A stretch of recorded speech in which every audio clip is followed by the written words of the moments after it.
listening to the Post-Apocalyptic Media Podcast, your weekly post-apocalyptic news roundup.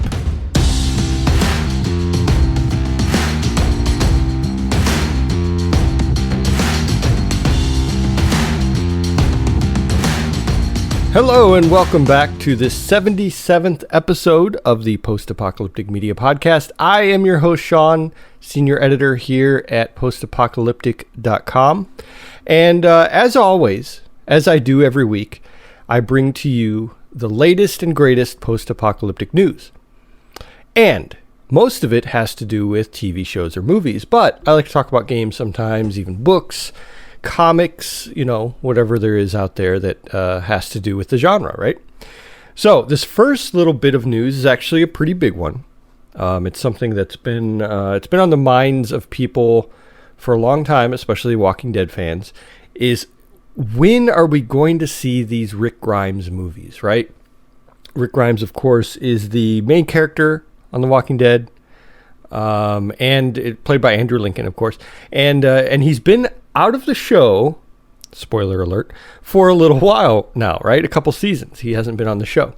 And from what we have been able to gather, this was something that they were supposed to start the movies immediately after he left the show. Well, they never did.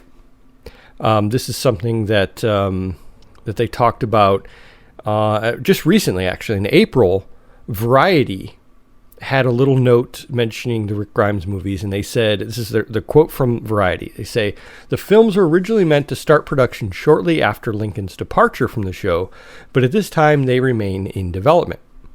So, I mean, now what, right?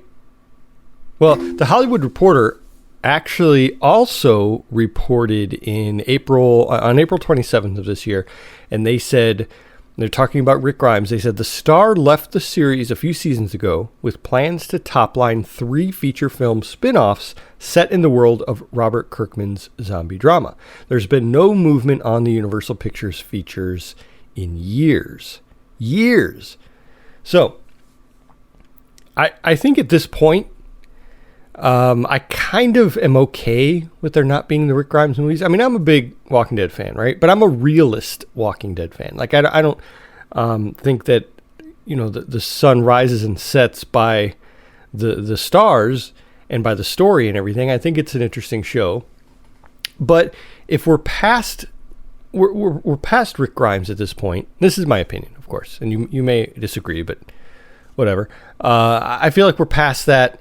We're on to the Daryl and Carol thing now, which is actually, that's kind of a sad story too, because they were supposed to make a spin-off with Daryl and Carol, and then Carol pulled out of it, and we don't know what they're going to do now. So anyway, back to Rick Grimes. Norman Reedus said in an interview back in July, almost a year ago, he told comicbook.com that the Rick Grimes movies were up in the air. What he said was, "I don't think anybody knows what's going on with the movies now. I hear different answers from different groups. So I think it's kind of still up in the air what the movie thing is going to be. I think it's changed perspective a couple times. I don't think anything about it, or I don't know anything about it. I'm just going to leave it at that." So he's saying the same thing. He's kind of, actually sounds like he's kind of afraid to talk about it because he doesn't want to, get anyone in trouble or make people have false hope or whatever. But this article, Stephanie wrote this article up, and it basically goes along with this, this fact and this idea that we probably won't see these movies. They're probably done. They've probably been scrapped. So I don't know. I'm kind of okay with that. I think, people are moving on. We have Tales of the Walking Dead, the Anthology series. We have the possibly still the Daryl and Carol thing. I don't know. Maybe it's just the Daryl thing. I don't know what's gonna happen with that. I hope they don't replace Carol though. That would be horrible. And then we have like the Negan and Maggie spinoff. So we have a lot of stuff going on, right? There's a lot of different avenues if you're interested in following and continuing that Walking Dead story, because it's going to end. This is the last. This coming up this fall is going to be the last part of the final season of The Walking Dead forever.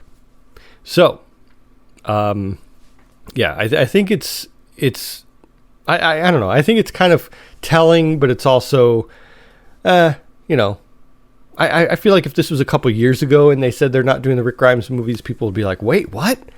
How can you not do the Rick Grimes movies? But now they're like, yeah, I can see that. Yeah, that's kind of where I'm at too. All right, next little bit of news here we have about Impact Winter. Now, Impact Winter we've talked about on this podcast a lot. It's a audio drama. It's an Audible exclusive on Amazon's Audible platform, and it's a post-apocalyptic story, which is it's a very, very well done story. Great cast, sound effects, all that stuff, like an old time, radio drama. And it tells the story of an asteroid that hits the Earth and causes it's actually called an impact winter, that situation where, there's another ice age, basically. It causes a break in the normal climate, and it just makes it winter all the time, and, snowing and fallout and stuff like that. And then there's vampires. There's vampires that come out of the ground. They're awakened. And so it's the vampires versus the survivors of this big asteroid, phenomenon, catastrophe, who have been underground for a while, also surviving without, confronting the vampires before. It's a good story. I really enjoyed it. So the fact that they're coming out with a prequel comic is pretty interesting, because especially since it follows, like the main character Darcy, it follows her up until it's kind of like I think it takes place a year after the asteroid hits, and a lot of the underground stuff, the bunker stuff, up until the point where she gets ready to leave. I imagine because that takes place, I think it's 10 years after when she finally leaves. So Impact Winter itself is like 10 years after the asteroid hit. So this is a little bit of a prequel. Seems like a cool idea, but again, it's not an audio drama. This is not going to be an audio drama. This prequel, it's going to be a comic. So looks good. I have some pictures in the article. One of the frames from the comic itself, and talks a little bit about who does the art for it and who wrote it and all that good stuff. But definitely check that out if you're a fan of Impact Winter. Also, Handmaid's Tale, Season 5.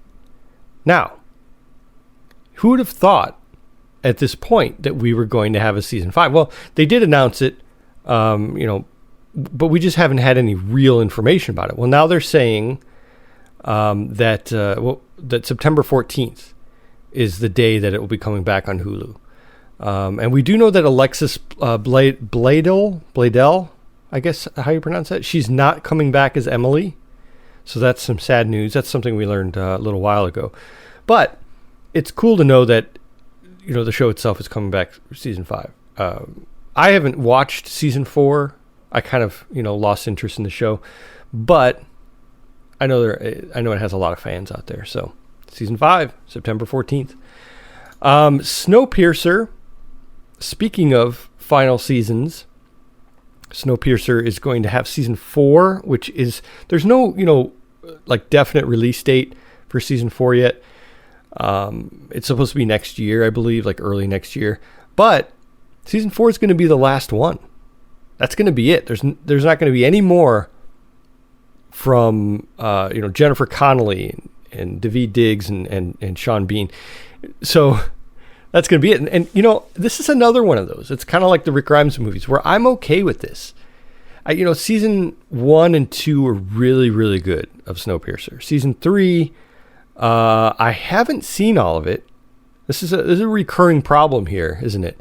I haven't finished Season 3, so I don't know really what's going on. But I've read, Tina did reviews on every episode earlier this year. And I did read those. I don't really mind spoilers. Like, you know what I mean? Like, if I don't watch something, I kind of feel like the reviews are like reading the book first. It's like reading. So I read up on it, and then when I do watch it, I'll be like, oh, that's what they're talking about. Yeah. Plus, I forget a lot of it too, so that helps. But here's my point: is I feel like Snowpiercer is reaching an end. You know what I mean? Like, you can only go so far with a train that is perpetually running, right? Although, they have changed that in season 3, and I won't give away any spoilers, but the train is a little bit different now. If you saw season 2, then it's split apart, and so it's I don't know. I just feel like season 4 that seems like a good time to end it, right? If they just kept going with it, it would just be like, come on, like how much further can you milk this thing, So I'm cool with it. I'm cool with the ending at season 4. But here's something interesting about this. It's not only the fact that season 4 will be the end of Snowpiercer, but also there's a report saying that TNT, which is the network that shows Snowpiercer in America, I think in UK it's on Netflix, but they are going to stop doing scripted programming altogether. So like this was kind of one of their last ones, you know what I mean? Like so this is like the last one that they're going to once this is gone. There's also a show called Animal Kingdom. That's a scripted show on TNT that's going to be gone, and then that's it. They're not going to do any more scripted programming. And this is kind of a decision that came down once they got purchased by Warner Media.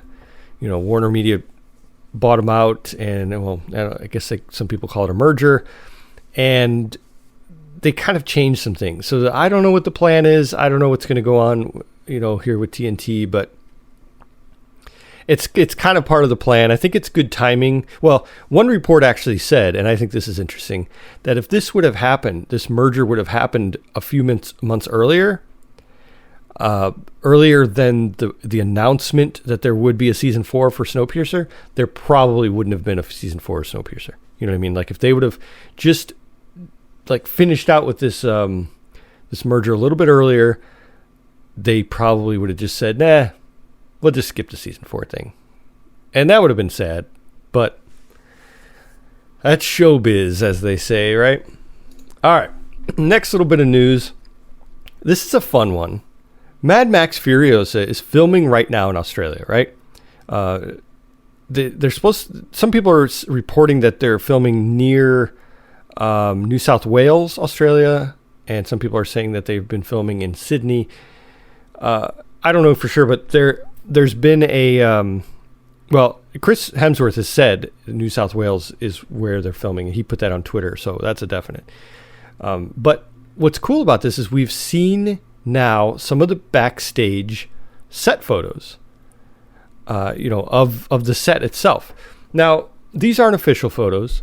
They're not released by the production company or anything like that. These are kind of like spy photos. I don't know if they're from a journalist or from a fan or what, but someone from very far away used a very bad camera, I must say, and took some photos of the set as they're filming this. So this stuff happens, especially on bigger shows. People get really excited about it and they start taking photos. Well, what's cool about this is we get to see we see a vehicle, we see what looks like a big gate,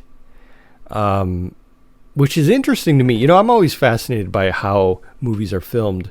But if you look at one of these photos, it shows this gate, and it's just the gate itself, and then around it are like modern cars parked. I imagine it's the cruise cars and stuff like that. So the fact that they're going to use that little section with the gate, then they're probably going to, I don't know if they'll CG the rest of it, because George Miller isn't really big on CG, but maybe they'll, it's just for close-up shots, maybe it's just that gate. But one of the cars we see in it, right at the gate itself, is it's like a 70s Mercury Cougar, maybe even like a LTD, like a 40 LTD. But what really makes me think that it's a Mercury Cougar is last week there was a video released from Mad Max Bible, and they put out this video and they kind of explained that the vehicle supervisor, Lori Fenn, put out word that they're looking for drawings, like line drawings of a 77 through 78 Mercury Cougar XRT. So that kind of, it's a little thing, and it's kind of a nerdy car thing, right? I mean, I'm a nerdy car guy, and so I get excited about this. First of all, I love that style, those late 70s giant, in mid to late 70s, just boats, that Ford and Chevy were making back then. And actually, probably early 70s to late 70s. But this is really exciting because it kind of connects the dots. You know what I mean? It connects the dots that's what Laurie Fenn was looking for, and then here it is. Well, that's a cool little bit, right? But to me, the most exciting part of these set photos is the fact that we see some what looks to be rock riders. Rock riders they were in Fury Road. They're the guys on the dirt bikes with the big helmets and the all the stuff hanging off it. I actually made a rock rider costume in 2016, I think it was. I went to Dragon Con and I made a super, I mean, man, I put a lot of time into that thing. And there's a lot of photos of it. And maybe I'll put one of those up someday. But anyway, it's one of those things where I love the rock riders. Like their look, their aesthetic is just incredible to me. You know what I mean? And so to see that, I mean, that's a creation of the costume designer, Jenny Bevan. I think she did a wonderful job with those rock riders. And to see the fact, that possibly those rock riders might be in this prequel. Of course, this is a prequel. And I can't help but thinking of maybe, what the story is there. We saw in Fury Road that Furiosa had dealings with the Rock Riders. Remember, she pulled up that little canyon and she said something, I forgot the exact words, about how she has the gasoline, right, in that little tank that was behind her tanker, that little pod thing. But the Rock Riders didn't want to bother with her because there were people following her, and they were like, "You've been followed," And then they get mad, and she takes off, and they start shooting at each other, and But what I feel like from that scene, and from knowing that possibly the Rock Riders are in this prequel, that maybe she's dealt with them before. She seemed pretty comfortable with them, even though they shot at each other. They seem pretty comfortable with each other to make that business transaction. So there had to have been some kind of story there, right? Well, here we go. Maybe we'll see young Rock Riders, dealing with Furiosa in the early days, right? Maybe they were more friendly. I don't know. Maybe we'll see more of them. We didn't see too much of them, and I would love to see more lore from the Rock Riders. So we'll see how that goes. That's just my prediction. That's kind of my fill in the blanks thing that, we don't know. But Furiosa is expected to release on May 24th, 2024. So we have a little while to wait. We have almost 2 years. Yeah, that's a long time. But we waited even longer from Beyond Thunderdome to Fury Road, right? There was a big gap there. So it's kind of been like, an all my life kind of thing. So Mad Max came out in 79. I was 4. This one's going to come out in 2024. I'll be 49. No, I'll be 48 in May. But wow, that's crazy. So yeah, it's quite a legacy. All right, let's go into this next bit of news here. Did you guys know that that Netflix is going to make a Squid Game, like a reality show, like an actual game show that's going to be Squid Game? So you can't help but wonder, like, did they see Squid Game? Like, do they know that it's not, there's like murder and stuff on there? Like, so Tina wrote up this great article, and she called it, "Does the Squid Game reality show mean that we're already living in a dystopia?"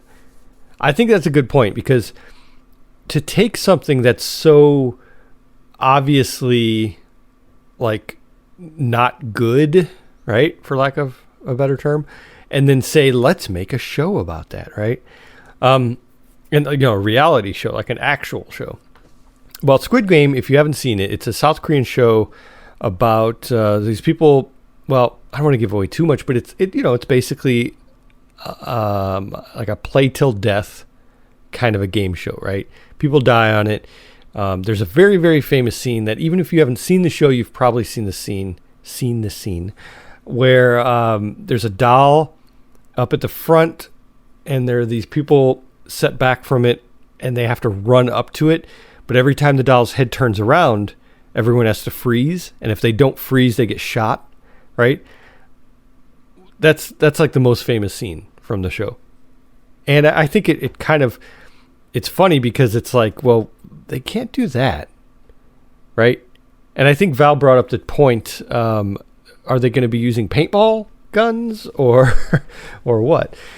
So this article is really good. This is something that Tina put together. She says it's funny because there's this quote in here. It says that the Squid Game game show is unflinchingly addresses a problem that is particularly entrenched in South Korea: debt and the never-ending struggle to pay it off. That's kind of the overarching. That's why he's on the game show. The guy's on the game show is because of debt. So are they going to work that into it? Is it going to be a thing where you can win a bunch of money and pay off your debt? I mean, sure, possibly, but at what cost, right? I don't think people are going to be shot. I'm just going to lay that out there right now. But I think a lot of people will probably want to check it out just to see how close it will be to the show itself. So I don't know. We'll see. All right. Now, the last thing I wanted to talk about, the last major topic I wanted to talk about in the show was an article I wrote called The Top 30 Post-Apocalyptic and Dystopian Movies of the 70s. The 70s was a great time, right?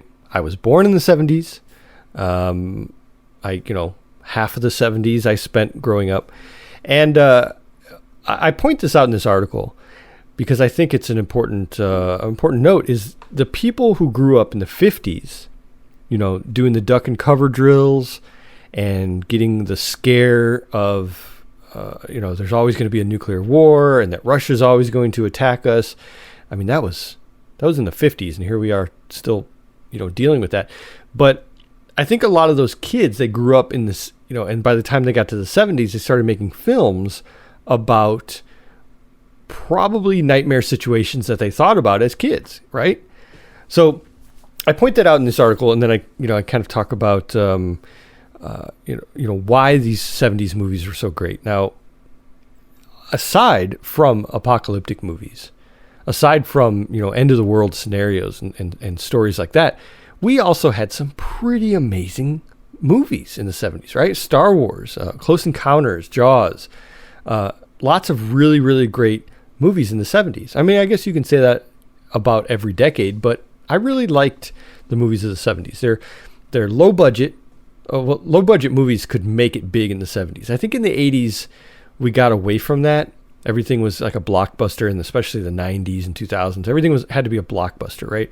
In the 70s, people were still making movies and releasing them as their first movie, as their experimental movie. So I think that was kind of the last time where we were able to do that and see that until just very recently. It's back, which I love. Anyway, so this I explain also in this article that my criteria for making this top 30 was pretty much, it has to be apocalyptic. It has to be like end of the world, futuristic, but it also has to take place in a post-apocalyptic setting, right? And this is also dystopian. Dystopian counts for me, right? Dystopian, of course, is like, the government is corrupt and it rules with an iron fist, and everyone is scared of the government, and that kind of counts. So I lump those together. Mad Max, despite the fact that it's one of my favorite movies of all time, it's arguably not post-apocalyptic. Yeah, I said it. Someone's going to take that soundbite and play it, at my funeral, I guess. But it's a dystopian movie, right? The first Mad Max is dystopian. And then, George Miller went back later when he made part 2, Road Warrior, and he kind of tacked on at the beginning this whole explanation of what happened. Like Max, he went nuts. Since his family was killed, he went out, and that's why he's mad. And he went out and during that time is when nuclear bombs happen, nuclear war, and then it's post-apocalyptic. Then he's wearing the beat up leather jacket and the he had a nice shiny leather jacket in Mad Max, but he has a beat up leather jacket. He has the beat up car, the Interceptor. But in one, he had a nice shiny police car, right, with the horrid red and yellow and blue. But anyway, so I point that out in this article. I say Mad Max is arguably not post-apocalyptic. There are many 70s Planet of the Apes movies, right, that are post-apocalyptic. But there are some exceptions, like Escape from Planet of the Apes is not post-apocalyptic. The monkeys come down, the monkey men come down, and they land in a spacecraft on regular modern Earth in 1971.